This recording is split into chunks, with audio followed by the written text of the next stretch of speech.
What's up, peeps? I'm here working on the CLK 550. See, my third stop lamp is out, which means the third brake light in the middle located on the trunk. I'm gonna have to replace that. Let's get started. All right, so this particular vehicle has the third brake light, as you can see. So I'm gonna replace that.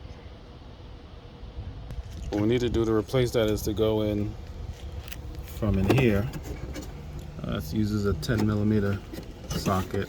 You have to go in under here to get location of pushing this third brake light out. I'm going to be using an aftermarket one. Since my car is black, I'm going to use the one that's tinted. Comes with the bracket and everything. I can leave the description and check the description for where you can purchase yours as well. So this one is tinted to match the car. It's gonna have a nice look once it's finished. Also got the lip on the back rear trunk if you're interested. It gives it a nice look. To tell you the truth, it really sets off the car on the back. So again, if you're interested, description. The link will be in the description. I'm gonna use my trusty Ryobi. Just gotta switch out and put in my 10, just like that. Has an adapter. Make quick work of taking out the old one. Again, we gotta go in through the access port. See that? Going through the access port. Get in there. You'll get that screw out. There you go. You go up for the next one. It's pretty straightforward. Access port right there.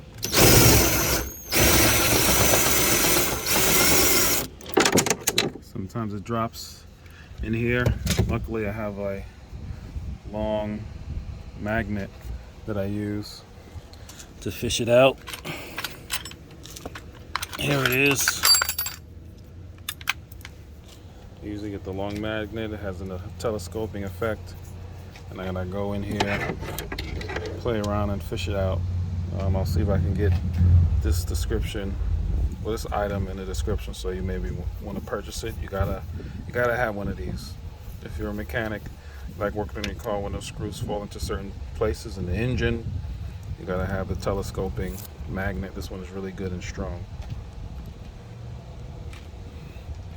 Alright, so once that's out like that, usually you can push this from behind and it comes out, pops out.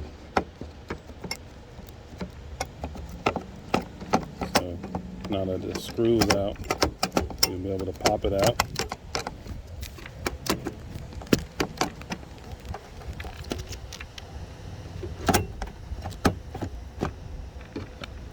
Just pop out the actual light itself from the bracket. You're gonna be pushing on the screws. Oh, the studs of the screws that you just took out. But also want to make sure that you once you get it out, you're gonna have to unplug it.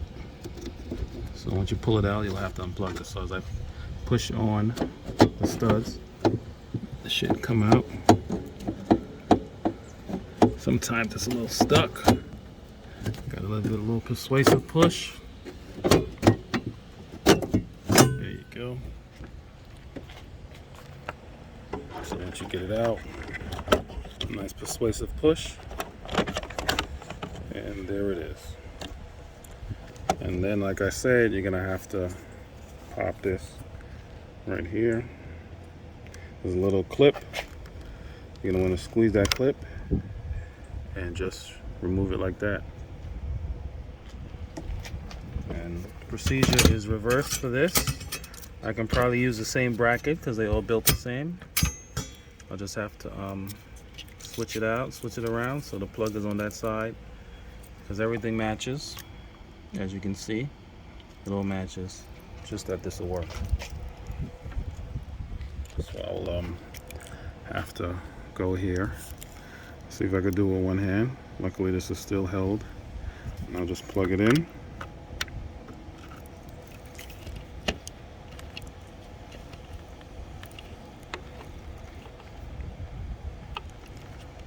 I'll have to just plug it in, make sure it enters. Let me stop, use two hands.